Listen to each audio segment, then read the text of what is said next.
Hello there. You are listening to the Light FM's Girl Talk podcast. My name is Carol. This is Alicia. I'm Tricia. And this is a bonus episode for season 2 because we were supposed to have a live event, Brookstone Church. We were all geared up for that, and then it did not happen because of the coronavirus.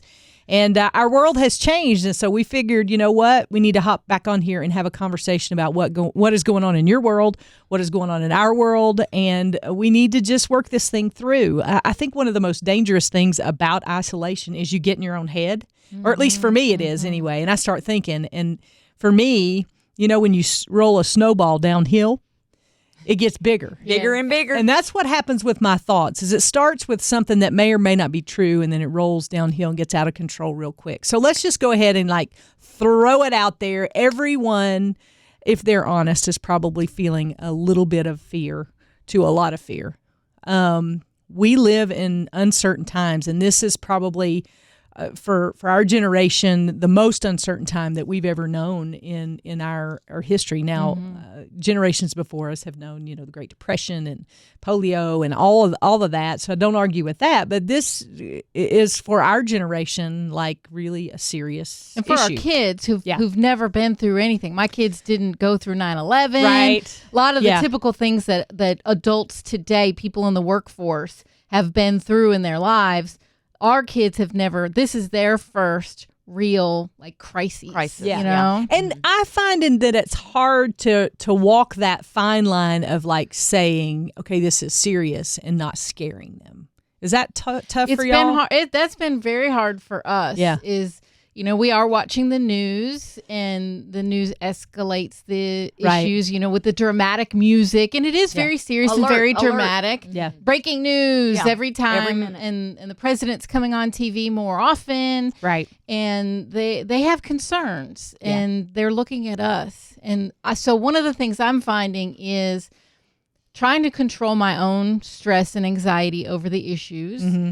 And not hiding it, but being in control of my emotions so that I don't scare them more. Yeah. So if I'm in control and I feel good and I'm this is what we're doing. One of the things we started to do was we set up a room for homeschooling, and we got their computers set up, and we worked really, really hard over the weekend to get that set up so they know, listen, this is just a new normal. This is the way it's going to be. It's not scary. You're still going to get an education. Your teachers are going to be in communication with you. Mm-hmm. And I spent a lot of time making that happen so that they would feel comfortable. Okay. But I still find every day, because things are escalating so quickly and changing so quickly, of trying to find, okay, I can't react that way, or my husband and I can't have a conversation.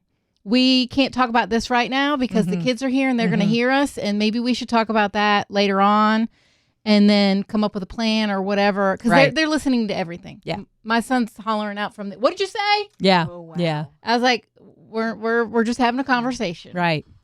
Yeah. What about you? Well, we can be honest here. Sure, absolutely. I'm failing is how I feel. I feel like I'm failing. I want to do all that, and I'm trying to do all that. And I set up a schedule, and we have this time for science and this time for band and this time for this. But I'm not doing well. I'm tearful, and I've been fighting a lot of stress. And as you see now, I'm about to cry right now. That's okay. I'm having it's a hard safe place time to do that. Yeah. Well, and I wondered why, praying, God, I give you my stress. I give you my fear.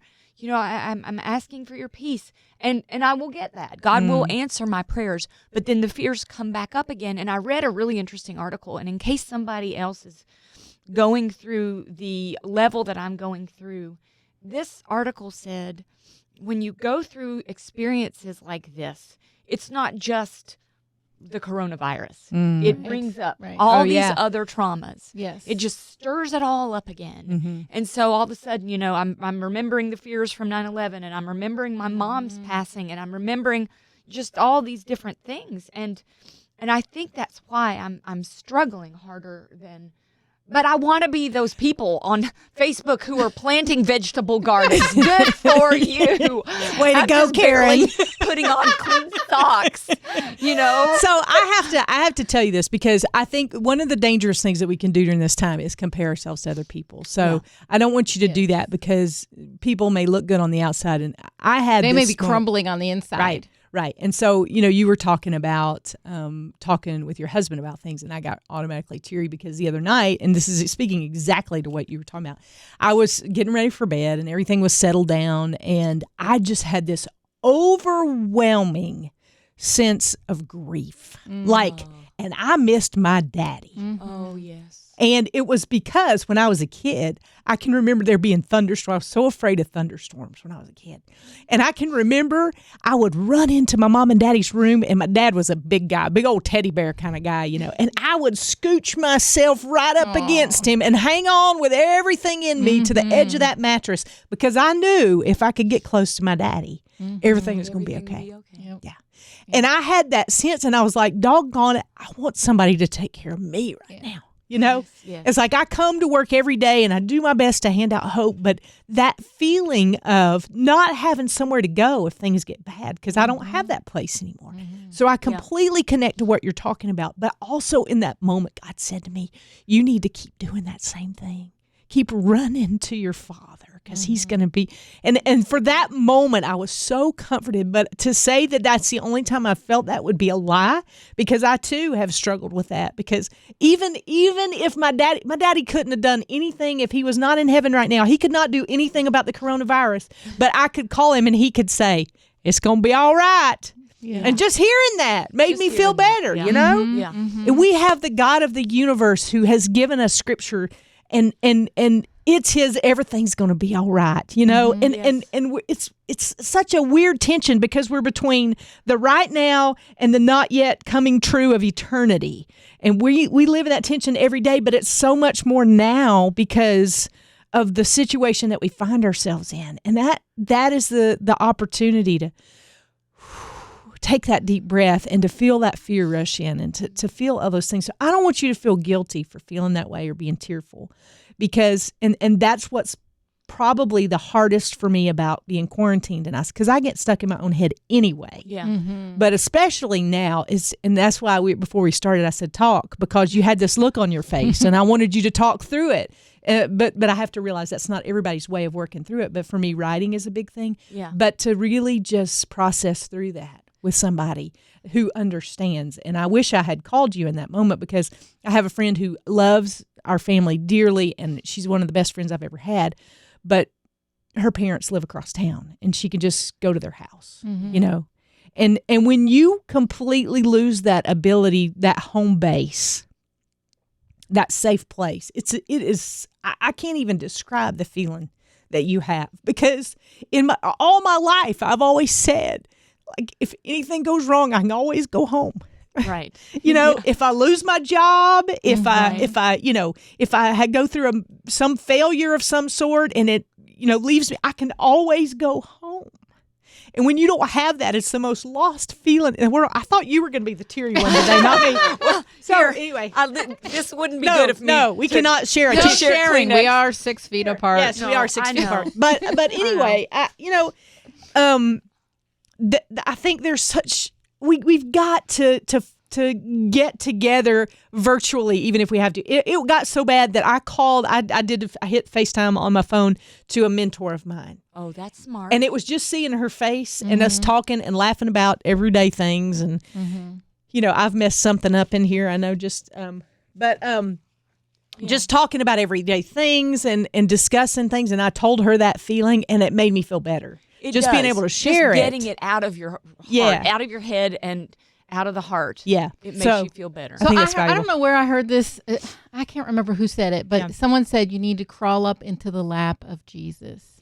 Like crawl into His lap and let Him comfort you. I've been listening to the song Just Be Held. I have another one too. Yeah. And it's just new out, but it completely wrecks me. And it's by Cody Carnes. That's Carrie Job's husband. If you know, it's called "Run to the Father," and that's the song. I think I sent it yesterday to you when we were writing some things to encourage you.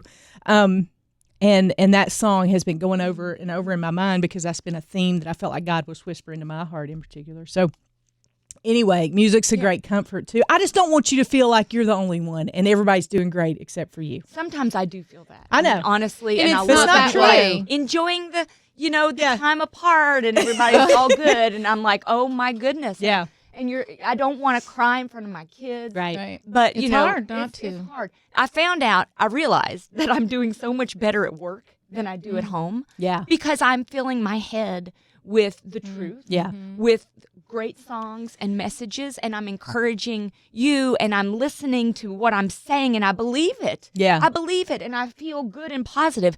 I go home, I check the news, Yeah. I start to get anxious, Yeah. the fear starts to rise. Yeah. You know, and I think the enemy sees it as, Oh, yeah. what a great opportunity. Target. Yeah. Everybody's weak. We all have these Yeah. holes right now, Yeah. and we're trying to kind of fill all the holes, and Yeah. and we can't fill them all. We don't have enough arms to do everything that we need to be doing right now. I mean, And in the middle of it all, I just had a hot flash. So just I add pulled that. a muscle, so Woo! yeah. but we're all About to on die like up in here. triple duty. I don't care if you don't have little kids at home. No. You're worried about other things. There's caregivers that are worried that may not even be able to get to their loved one to care for them. Yes. There's a lot of issues. Toilet paper, for heaven's sake. Oh, it is. I am stressed out about toilet paper. Yeah. Yes, you are. Because, for natural reasons. But We need it. well, and I just We've never done without necessities. That's the truth. yeah. Like And we never have. as a kid, I realized the other day, because I kept telling my husband, I'm like, we need to find out where the toilet paper is. And I don't hoard, but I have a full pantry. Yeah, I have yeah. You goods. You're I prepared. just don't like to be without. Right. And when I was younger, we kind of lived closer to the line. I was raised by a working mom. She was a waitress with 3 kids, single mom. We didn't have a lot. She, was paycheck to paycheck. And so there were times when we did run out of toilet paper and I had to go drive myself up to the 7-Eleven to go to the bathroom. So that anxiety is coming back of I do not want to be without toilet paper. Yeah. And it's a minor thing. I worked through it. I didn't cry over it, but I think that's what this situation is doing. It's bringing back Uncovering. forward fears Our and insecurities. things that we've been through in the past. It's all over the place, you Yeah. know? And isn't it interesting that long before the coronavirus, we had already decided to talk about fear? Yes, I Right. know. Like, made that decision. Yeah. And I even argued with Alicia. If you're wondering which one is the carnal, sinful one, it's me. Because Alicia said we need to do it on fear. I was like, no, let's don't do fear. Let's just. And she was like, no, we need to do it on fear. You remember that I just conversation? really felt like I did. I felt called that that's what we were supposed to do. And we did a poll in the Facebook Right, group, and fear just really kind of rose to the top. And that is our most popular podcast from the past, season 1. We have had all these amazing episodes that have done really, really well. And fear's the one that resonated even before all of this. So I can only imagine how people are feeling today, given all that that's being put on us. So can I tell you just a little bit about the message that I was preparing for us? I hope Yes, so. I would So, love to hear that. so in 2 Timothy, there's this verse in there, and you've probably heard it because all your friends who are planting gardens are probably posting this verse. Yeah, they've got it on their walls. It's like it's on the little Pinterest-worthy. stake, Yeah, in the yeah. garden. Oh, that's God has right. not given us a spirit of fear, but of what? Love and power and of a sound mind. So I memorized that verse probably years ago. I don't know. I've been familiar with it my whole life. I always wondered, like, when you put fear on one side of the scales, what tips that up? If you have scales and you put fear on one side, that seems like such a heavy, but why would God answer it with love, power, and a sound mind? Like I never have really thought about that. Oh, I hadn't either, really. And so I started thinking about it. I just touched my face. Sorry. It's all gone. So I started thinking about that. And I started thinking about, okay, love. Why would God say, in exchange for love, that fear is not for me, but why would I answer that fear with love? Well, because when you know you're loved, just like when I used to go and squeeze myself into the corner of that bed, when you know you're loved, it changes things. When I was with my daddy, I never worried that somebody was going to hurt me or that something was going to happen to me. I was safe because I knew that if anybody tried to hurt me, that I had a great big old teddy bear of a daddy who would become Papa Bear, and he'd protect me at the expense of his own life. Mm-hmm. You have somebody, even if you didn't have a earthly dad, have somebody who laid down his life to make sure that you knew you were loved. That should change everything. That's why God in his word and in his wisdom answered fear with love. But it's not enough just to be loved. Because if we have a God who just loves us but is not powerful enough to do something, it's not enough. That's not enough. Right. So it doesn't matter if my daddy loved me, but somebody came to hurt me and my daddy didn't stand up and protect me, then I would say he didn't fully love me because he didn't do everything he could to protect me. Mm-hmm. So that perfect love that we're loved with doesn't mean we love him perfectly. Mm-hmm. It means he loves us perfectly. And that coupled with his power, his control of this whole stinking situation enables us to be loved perfectly because it defends us. Yes. It protects us. Yes. It says, even though you may not understand and you may not even like what's going on in the world or in your own life, I've got you. Like, I've got you. You remember standing on the side of a pool when you were a kid and you wanted to jump in so bad because you knew it was so much fun because you saw other kids doing it, but you weren't sure. And so you were just hesitant. But finally, you do take that leap into the arms of somebody who you know is going to catch you. Mm-hmm. That's where we stand today. We're perfectly loved, and we know that because God has sent his only perfect son to lay down his life for my sin and for your sin. But then he's a powerful God, and we don't even have a tip of the iceberg, I don't think, of how powerful God is. If we did. If we did. We could lay down and sleep tonight. There's verses all through the Psalms. Yes. I lie down and sleep tonight because the Lord sustains me. If you need to be sustained tonight, girl, go to sleep. Go take you a nap right now because the Lord sustains you. I'd like to sign up for that myself. But yet we forget about his power, his perfect love. And then the one that just killed me was a sound mind. Why would God, on the other side of fear, put a sound mind? Because of what we've just been talking about this whole time. Because if we don't get our minds right, if we don't get in our minds that we're perfectly loved and that God is more powerful than any coronavirus or anything that can touch us, then our mind gets out of control real quick. At the cornerstone of all of our fears that we've mentioned around these microphones today has been what started in our mind. We remembered. We remembered a situation from our past that didn't go like we thought it should or like we wanted it to. And so that makes us doubt, well, is God really powerful enough? Does he really love me? That sound mind comes from not letting those first two truths be moved. If we are settled on it, if we're like, that's it. God's word, you see all them t-shirts, God's word says it and I believe it, bless God, all those things. And it's true. Yeah. But if we don't get those two things right, then our mind's going to be out of control. Yesterday, I had to do this because it kept happening. I saw my phone light up, and I would turn it over and see, and it would be a news alert. Next case confirmed. Yeah. How many cases in the United States? How many cases in North Carolina? How many cases in South Carolina? How many cases in Tennessee? How many cases in Georgia? It just kept happening all day long, and finally I went, I have a choice. And I have a choice. Right. Like, I can either let this ruin my day,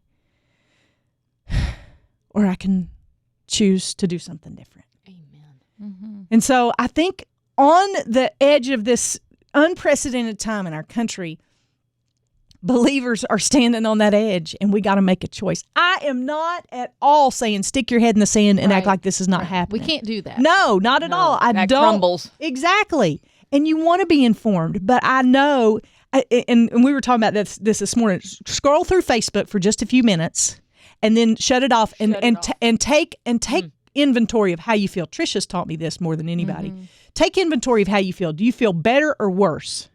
If you say, I feel worse, then that's a pretty good indication that you need to stay off social media. And I will say one of the things I've noticed is I'm getting most of my news from Facebook. Oh, yeah. They've added a tab now.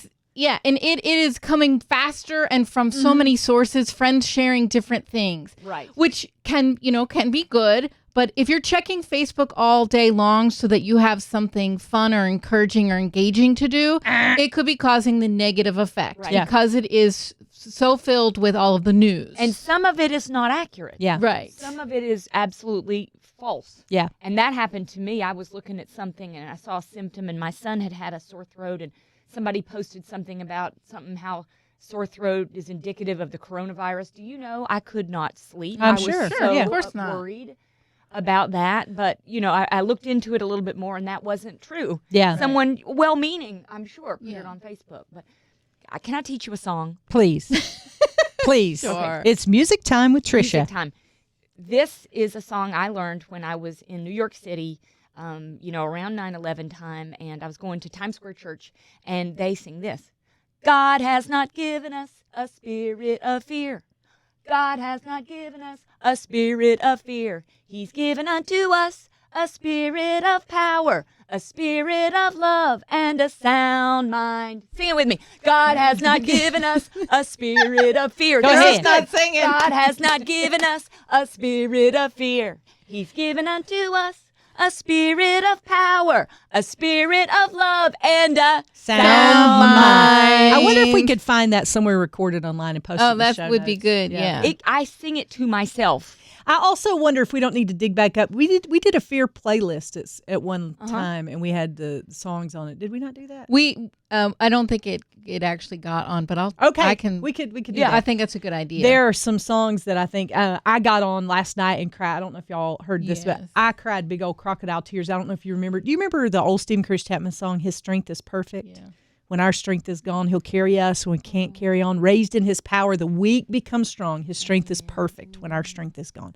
Natalie Grant and her husband Bernie sat down at the piano, and that girl belted can it out. flat sing. I know. I was just Yes. like, whoa. So What talent. I'm sitting there watching it last night, big old tears just coming down my face, and I didn't even know I needed to hear that song. Something I think we need to remind people of, especially, women, is I'm finding I'm doing a lot of things. I'm the one trying to keep everyone on schedule and make the grocery list. And my husband's a great helper. So if you're watching, you're a great helper, Chris. She loves you, Chris. We love you, I Chris. feel like it's my responsibility to do certain things. Right. And I just, part of easing my mind is making sure everyone else is doing Taken well, care of, yeah. Right? Mm-hmm.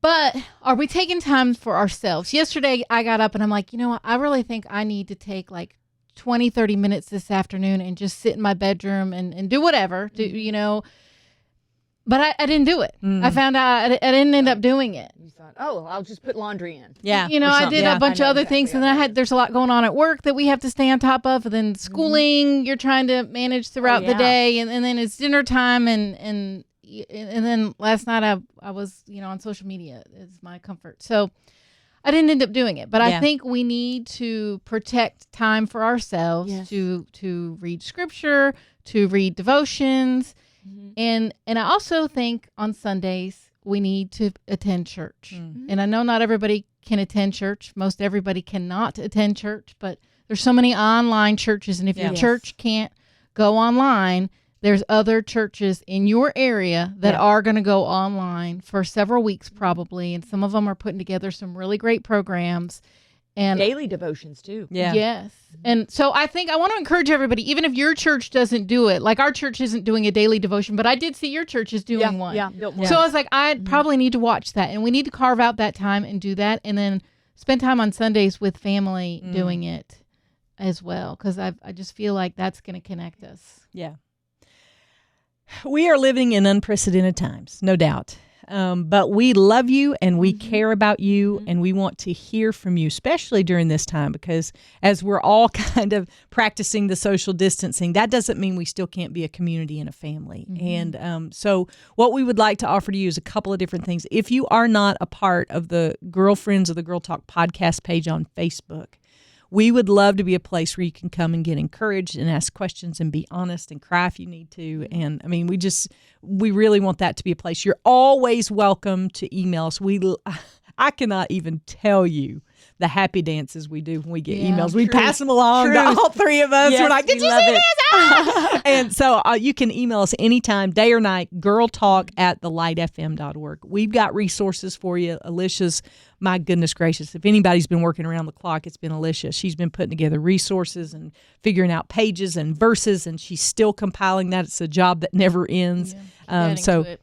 Kudos to you, Alicia. You're doing a great job. Thank you for providing all that for us, because I not only want to tell listeners about it, but I need it too. So thank you for that, providing that resource for us. And then take advantage of what's available. You know, if it's Facebooking with a couple of friends, do that. If it's getting on the Bible app and y'all all doing a devotion together, do that. But find a way to connect with people and get out of your own head is my problem. I need to get out of my own head. I need to call y'all. I've been missing y'all, by the way. We've been altering all of our schedules. Yeah. So this is the first time we've really been together this whole week. All week. And so it's been good to get back together with you. But we want to know what you need. We want to be able to care for you and give you the podcasts we need. I don't know what the future looks like for Girl Talk. I mean, I don't mean that to sound bad. We will have a season 3 and it will continue to go on, but because of the challenges of all of our schedules right now and the way everything is, we may not be able to record every week. So just look for us on Facebook, email us, let us know what you need. We would love to provide that resource for you if there's a way that we can help. Most of all, know that we love you and that we're praying for you because it's a difficult time for us all. We're real people just like you are.